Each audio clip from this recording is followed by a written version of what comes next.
At least 16 schools in Virginia are now under investigation for failing to give students their National Merit Scholarship Awards, which are a big deal. They can open a lot of doors academically and get you late at math camp. The Republican governor there called it a maniacal focus on equal outcomes for all students at all costs. You may not like him, but that accusation strikes a lot of people as true.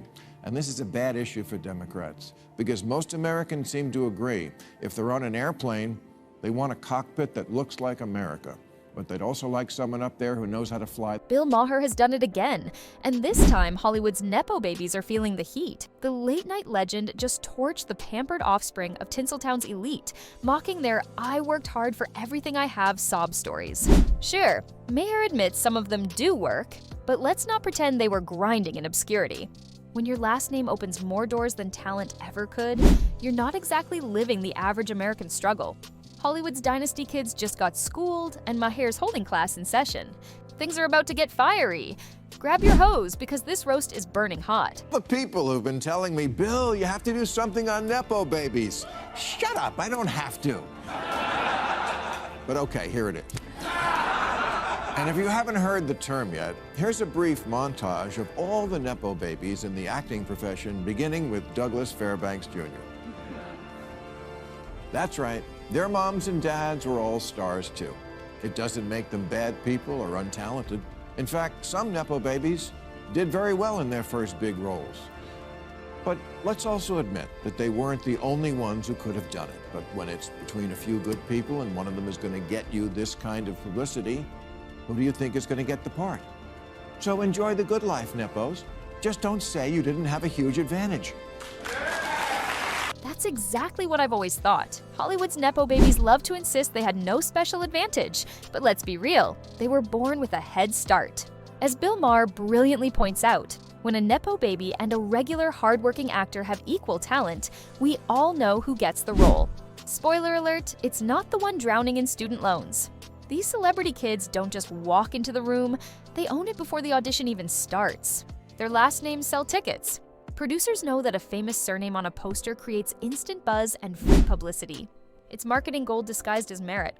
So while they cry about working twice as hard, the truth is they were already halfway up the ladder before anyone else even found the door. Maher just tore Hollywood's meritocracy myth to pieces. Or it didn't matter that much who your parents were. Or it just got my foot in the door. This is business. Getting your foot in the door is 80% of it. Yes. Yes, there are difficult roles that require acting only the great ones can do, but most acting, please, Vin Diesel can do it.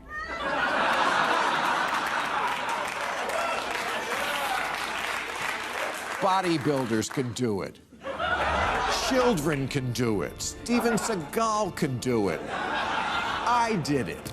I had no idea Bill Maher ever starred in a movie, but the man nails his point with surgical precision. Most nepo babies aren't awful actors. They've got some talent, sure, but let's be honest, they're not in the same league as the real greats who clawed their way up from nothing.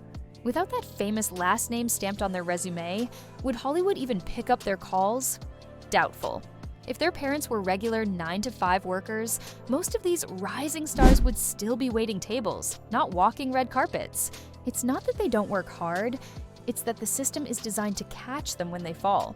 Maher's point cuts deep in a town built on illusion, because the biggest illusion of all is that fame is earned equally. Nepo babies didn't climb the ladder, they were born at the top. Is acting like you didn't know that glass of wine was going to get thrown in your face. This is one reason why, of the top-rated telecasts on television, sports last year accounted for 94 of the top 100, because it is the last refuge of meritocracy in America. Show business is full of nepo babies, politics is full of nepo babies, even modeling, which used to require the integrity to find a freakishly perfect 14-year-old in a small Slovenian village, has fallen to nepotism. Hollywood doesn't have a monopoly on nepo babies. Politics is packed with them too. Sure, some of these heirs carry their family legacy with competence, but others, especially on the Democratic side, seem more focused on staying woke than getting real results. Take Gavin Newsom, for instance. He's not the textbook definition of a nepo baby, but let's be honest, his rise wasn't exactly a struggle from scratch. With billionaire Gordon Getty as his godfather and Nancy Pelosi as his aunt by marriage, the man had a golden escalator to the top. Newsom's path through California politics was paved with connections most Americans can't even imagine. Maher's point hits hard. It's not just Hollywood living off last names. Washington's full of the same privileged script, just with a political twist. In sports, there are no nepo babies. There are the sons and daughters of former players, but it's not why they play. Layla Ali didn't knock out 21 opponents by smacking them with her birth certificate.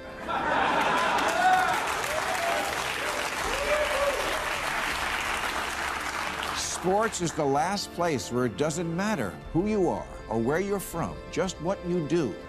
No one gets hired either because it would make the team look like America or because their rich white daddy pulled strings.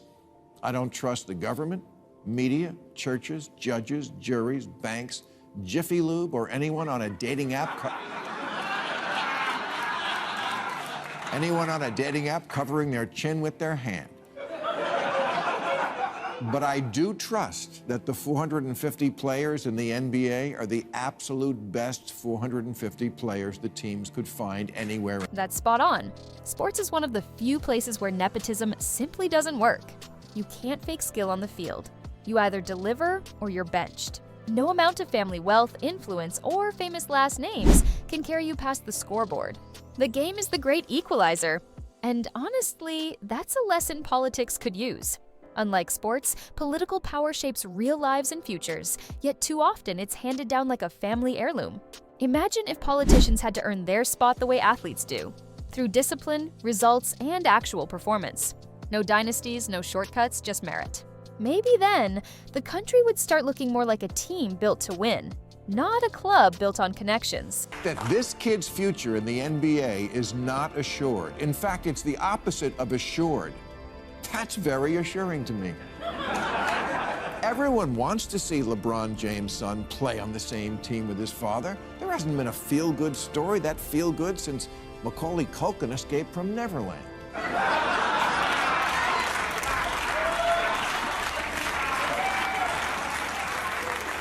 But just because we want to see it is not going to make it happen. Only Bronny James himself can do that.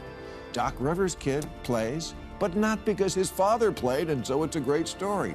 In sports, they don't tell each other stories. Exactly, and that's the real issue. In sports, performance is everything. You either show results or you're out. But in politics, it's become the opposite. Instead of rewarding competence, we've built a system that prizes buzzwords over ability. Diversity, equality, inclusion, they all sound great, and in principle they are. But somewhere along the way, these ideas stopped being about fairness and started being about appearances. It's no longer about who can solve problems. It's about who can fit the narrative. America doesn't need leaders who rehearse talking points. It needs people who deliver results, earn trust, and perform under pressure, just like true champions. Because at the end of the day, slogans don't build a stronger country. Real leadership does. Maybe that's why sports looks to me, at least on TV, like a place that has really good race relations. I mean, where else do you see a grown black man crying over his white coworker? Maybe that's exactly why the far left is so determined to influence sports. Because it remains one of the few places that still represents what America truly stands for: unity through diversity and merit through effort. Sports prove that greatness isn't about race, color, or background, but about discipline, skill, and hard work. On the field, everyone follows the same rules, and the scoreboard doesn't care who you are. It only reflects performance. Inclusivity is important, but fairness matters just as much. If transgender athletes want to compete, then creating a separate category could be the fairest solution for everyone. Sports should stay a space where merit, not politics or ideology, determines who wins. Field or court, it's just about who can get me the ball, who can score for our team when we need it. They earn each other's respect, and the love follows. So why does America have that in sports, something that is, after all, just a diversion, but not for stuff that really matters? 42% of private colleges admit applicants based almost entirely on the fact that their parents are alumni. You get in if you work hard and your dad bought a building. These are called legacy admissions, although I will also accept entitled. And that's exactly why America's education system feels so watered down today. Because merit has taken a backseat to politics and privilege. Getting into top schools isn't just about hard work or academic excellence anymore. It's about checking the right boxes. On one side, DEI-driven admissions often prioritize race, gender, or ideology over true capability. On the other, legacy admissions hand out golden tickets to the children of alumni simply because of their last names. In both cases, the system rewards privilege instead of potential. The result is an education system that's producing fewer innovators and more conformists. America has shifted from celebrating achievement to managing appearances. If we want to reclaim our edge in innovation, leadership, and progress, it's time to put excellence back at the center and let talent, not titles, determine who rises. It also must be said that in the interest of righting historical wrongs and evening out our despicable past, the concept of merit itself is now under attack everywhere but in sports. Instead of getting the kids who lag behind up to the higher standards, schools all over are eliminating honors classes. 80% of four-year colleges no longer require any standardized test for admissions. San Francisco's top-rated Lowell High School replaced merit-based admissions with a lottery in 2021, and the result was a threefold increase in D's and F's. Turns out getting rid of merit admissions just made kids feel worse about themselves. Exactly.